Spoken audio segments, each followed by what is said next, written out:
Assalamualaikum warahmatullahi wabarakatuh. Kali ini kita akan mengisahkan tentang malam terakhir di Dermaga Tua Bengawan Solo. Bagaimana ceritanya? Mari kita ikuti bersama kisahnya. Namun sebelum itu sempatkan tulis sholawat di kolom komentar, supaya komentar itu menjadi saksi kita mendapatkan syafaat dari Rasulullah nanti di akhirat. Amin. Di sebuah desa terpencil di tepian Bengawan Solo, terdapat sebuah dermaga tua yang sudah lama tidak digunakan. Dermaga itu dulunya ramai oleh aktivitas warga yang mengangkut hasil panen ke pasar, namun kini dibiarkan terbengkalai. Tiang-tiang kayunya yang lapuk berderak setiap kali angin bertiup, dan suara desiran air di sekitarnya menciptakan suasana yang mencekam. Warga desa sering memperingatkan anak-anak mereka, jangan pernah mendekati dermaga tua itu setelah matahari terbenam.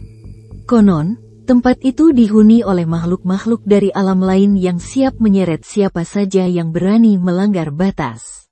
Namun, peringatan itu hanya dianggap cerita lama oleh sebagian orang, terutama mereka yang tidak percaya pada hal-hal mistis.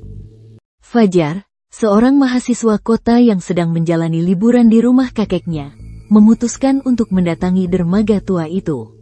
Ia mendengar cerita tentang dermaga dari teman-temannya di desa, dan ia berpikir bahwa itu hanyalah mitos untuk menakut-nakuti. Dermaga tua itu pasti keren buat konten. Siapa tahu aku bisa bikin video horor yang viral, pikir Fajar. Tanpa mendengarkan nasihat kakeknya, Fajar membawa kamera dan perekam suara. Malam itu, saat bulan purnama menggantung di langit, ia berjalan sendirian menuju dermaga tua. Angin malam yang dingin berhembus lembut, membawa suara-suara samar dari arah sungai. Saat tiba di dermaga, Fajar langsung menyalakan kameranya. Dermaga itu tampak menyeramkan, dengan tiang-tiang kayu yang tertutup lumut dan papan-papan lantai yang retak. Namun, Fajar tidak gentar. Ia menyalakan perekam suaranya dan mulai berbicara, mencoba menciptakan suasana yang menyeramkan. Saat sedang merekam, Fajar mendengar suara aneh dari arah sungai. Suara itu seperti seseorang yang memanggilnya dari kejauhan. Fajar, Fajar. Fajar terdiam. Ia berpikir mungkin itu hanya angin yang berhembus melewati tiang-tiang kayu. Namun, suara itu semakin jelas, dan kali ini terdengar seperti suara seorang wanita. Tolong, tolong aku.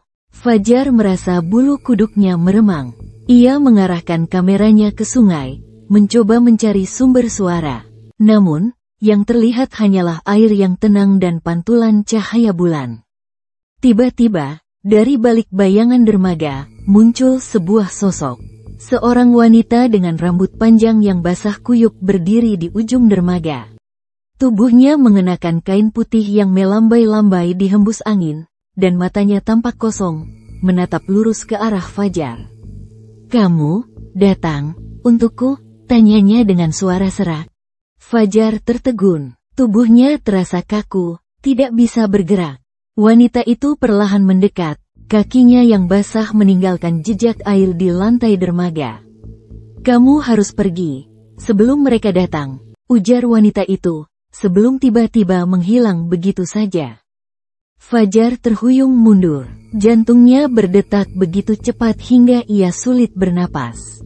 Ia merasa ada yang tidak beres.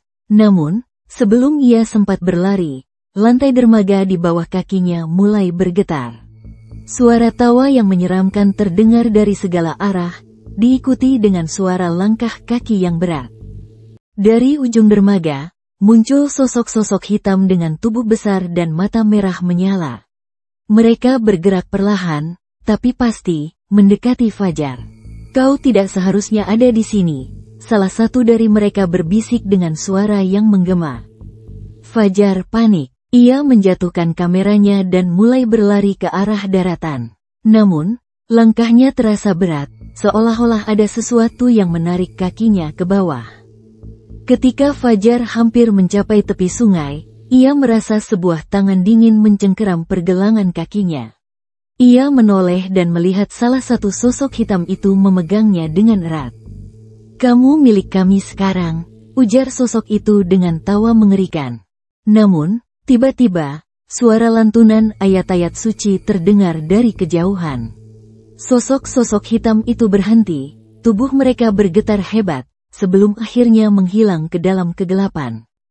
Fajar menoleh dan melihat kakeknya berdiri di tepi sungai, membawa obor dan kitab suci. "Aku sudah bilang, jangan pergi ke dermaga itu," seru kakeknya dengan nada marah, namun penuh kekhawatiran. Kakeknya menarik Fajar ke tepi sungai, lalu membimbingnya pulang ke rumah. Di sepanjang jalan, Fajar merasa tubuhnya lemas, seolah-olah semua energinya terkuras. Setelah mereka sampai di rumah, kakeknya mulai menceritakan rahasia di balik dermaga tua itu.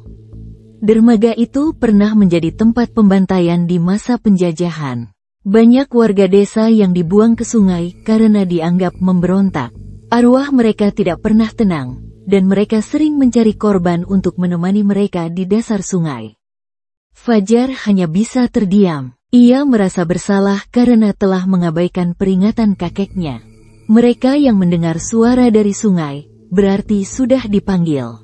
"Kamu harus lebih berhati-hati, karena mungkin mereka belum selesai denganmu," tambah kakeknya dengan nada serius. Beberapa hari setelah kejadian itu, Fajar memutuskan untuk kembali ke kota. Ia berjanji tidak akan pernah lagi mendekati dermaga tua itu. Namun, teror tidak berhenti di sana. Di malam-malam tertentu, ia masih mendengar suara wanita memanggil namanya dari kejauhan. Dan setiap kali ia melihat pantulan bayangannya di cermin, ia merasa ada sosok lain yang berdiri di belakangnya, menatapnya dengan mata yang kosong. Bengawan Solo mungkin terlihat tenang di siang hari, tetapi di malam hari, ia menjadi tempat di mana rahasia kelam terungkap, dan teror abadi menunggu siapa saja yang berani melanggar batas.